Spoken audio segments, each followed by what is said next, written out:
So I am here with Matt and Alex Steeves, who, Matt, you played for the Monarchs 2012, 2015. You had the 18s, 16s, and EHL experience. Alex, you were there 2014 to 2016. You had 18s, 16s, and EHL experience.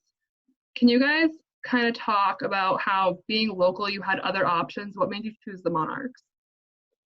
Yeah, so I mean, growing up, I played for a bunch of different teams throughout New Hampshire, and then around my U16 year, my first U16 year, I went to the Monarchs, and from that point forward, I ended up staying there. Kind of just fell in love with the way things were done, the coaching staff, and kind of working with all the staff there. Everyone was great. It was kind of like a family atmosphere. And then obviously in the hockey side of things, things went well there, and I really enjoyed my time. So that's kind of what drew me to stay. Yeah, for me, I remember my freshman year of high school, the decision was kind of either play for Bedford or play U16. And for me, I would have been a younger player on the U16 team, but they expressed a lot of interest in me and said that I'd have a fair shot to earn my spot. And I really just wanted to take advantage of the opportunity to play against stronger competition rather than play high school um, as a freshman. So for me, I just wanted to. I didn't know that much about the Monarchs other than that my brother had played for them, but I just wanted to play against stronger competition. And then obviously once I came to the Monarchs, I figured out it's not just that. There's a lot more going on in the organization. So pretty much no matter what you hear, everyone knows the Steeves brothers with the Monarchs. So can you guys kind of talk about what your favorite memory is with them? I think my favorite memory would definitely be just the summers actually out of season, because we would go to the rink every day and train at the gym with Clint. We'd get on the ice, do a lot of skill work. So that was a very fun time of year. We'd like I said, it's a very family oriented program. You end up talking to these staff members for the rest of your life. I'm still in close contact with all of them, so it's really just, it was fun to go back, especially even after leaving the program, every summer going back and hanging out with the coaches and training with them. It was really awesome. For me, my favorite memory, there were some good games against the Cyclones. Those were always great rivalries, and I remember their coach and I didn't really get along when we would play. But honestly, it's just being around the rink. Coach Frew, Coach Clint, both Coach Clints actually, Casabal and Edinger.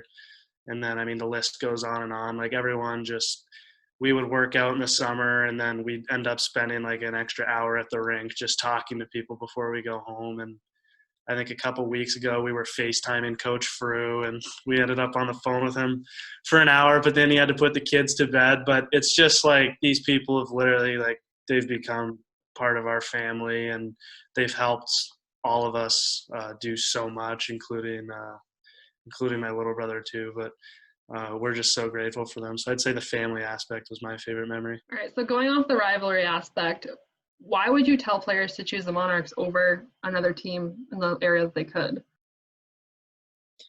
I think just the way things operate there, like we've been talking about, it's just awesome to go to the rink every day, and that's a really important part of hockey. Is if you're excited to go to the rink, a lot of other things will take care of themselves.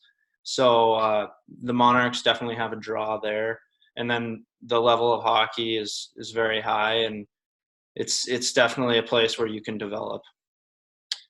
I would agree with that. My U16, U18 years, that was the stretch where it was the most excited I was to go to the rink. When I'd get home from school, I was like, all right, I get to go practice with Coach Edinger and stuff. Because the reality is, once you keep moving on in hockey, keeps becoming more and more of a business, and you still love going to the rink, but it's stressful at times. And when I was with the Monarchs, I was just never even thinking about stuff like that. I was just getting better as a player and having so much fun and looking forward to go to the rink every day. You both have had successful hockey careers. what would you say to a junior player right now? What advice would you give them? Uh, kind of just keep plugging away, keep developing. I mean, at the end of the day, everything's in your own hands. A good program really helps, but when it comes down to it, you have to put in the work. So it's getting into the gym and training every day in the summer, working really hard, and then when you go to the rink for practice during the year, really trying to get better every day and improve every facet of your game. Yeah, for me, I would say it kind of to his point about working hard. Like, you get to the point where when you reach junior hockey and you start to get to high levels, like everyone works hard. So like there's people who think they work hard, but you truly always have to be taking that extra step.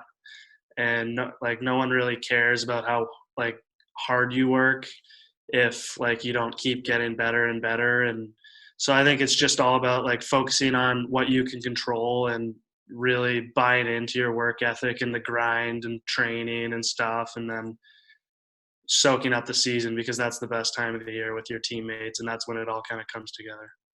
And then, like I said, everyone in the program knows who the Steeves brothers are. What would you guys have clearly had an impact on the program. How would you say that the program had an impact on you? Boy, I mean, in so many ways. I mean, mostly just the way we've continued to stay in contact. A lot of people, once they're done with an organization, it's just you're done, you move on. But with us, it's kind of a tough moment to leave. But at the same time, we're going back every summer, and you're still seeing everybody throughout the days in the summer and staying in contact with texting, calling all the time. So I think the impact, it doesn't necessarily stop once you're done playing. It continues, and the coaches definitely continue to try and develop you as a human being. Even when you're not really in the program, they're not developing you from a hockey aspect anymore necessarily. They can continue to develop you as a person and be a friend to you. I would second everything Matt just said, but to add something else, I would just say from a hockey perspective, I think my game took a massive jump when I was playing for Clint my U18 year, just because. And before I played for the Monarchs, Matt and I and Ben, our little brother, we had already started training with Clint. So like Clint has been like my mentor through everything. Like I've been through so much with him.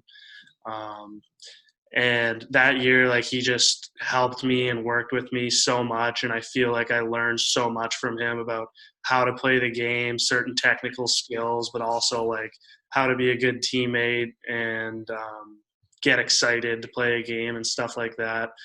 And then I only got to play a few weekends for Coach Frew before I went out to the USHL. But honestly, I've never been around. Like he's got this contagious energy that everyone knows about. And in the locker room, he's so good at, having that balance of getting the guys fired up and being funny, but also like, like for example, if you're playing the Cyclones, it's like, we got to beat these guys. And he's super dialed in and focused. So I think overall it just impacted me because I started to see better results for myself on the ice and really appreciated hockey in a different aspect than I had before. All right, and then just to throw one more at you guys, what about the fans? What would you say about the fans for the Monarchs? I mean, they're extremely loyal. There's a lot of people, to mention Amy Green, we still keep in contact with. She's a very special person, and she's followed Notre Dame very closely. We got her a jersey a couple months ago, and she kind of was a big resource for us when you're feeling stressed. She was always there to put a smile on your face. So just examples like that of having people in the local community that come to your games and cheer you on was pretty awesome. Yeah, I'd say the same thing. Not to play favorites, but Amy Green definitely holds a very special place in the hearts of the Steeves family, just because we've been so close with her and Tom.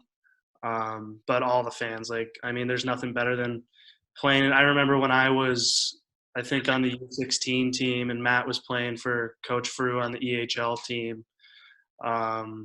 That's when I got to go to Matt's games and watch them in the playoffs, and like they'd score and there was the big horn and the music and stuff. And that was like my first experience watching junior hockey, and I knew I wanted to make it to that level. And it's just so much better playing at Tri-Town with fans and stuff and an empty building. So that's what I'd say about that. All right. Thank you for your time, guys. Yeah, no problem.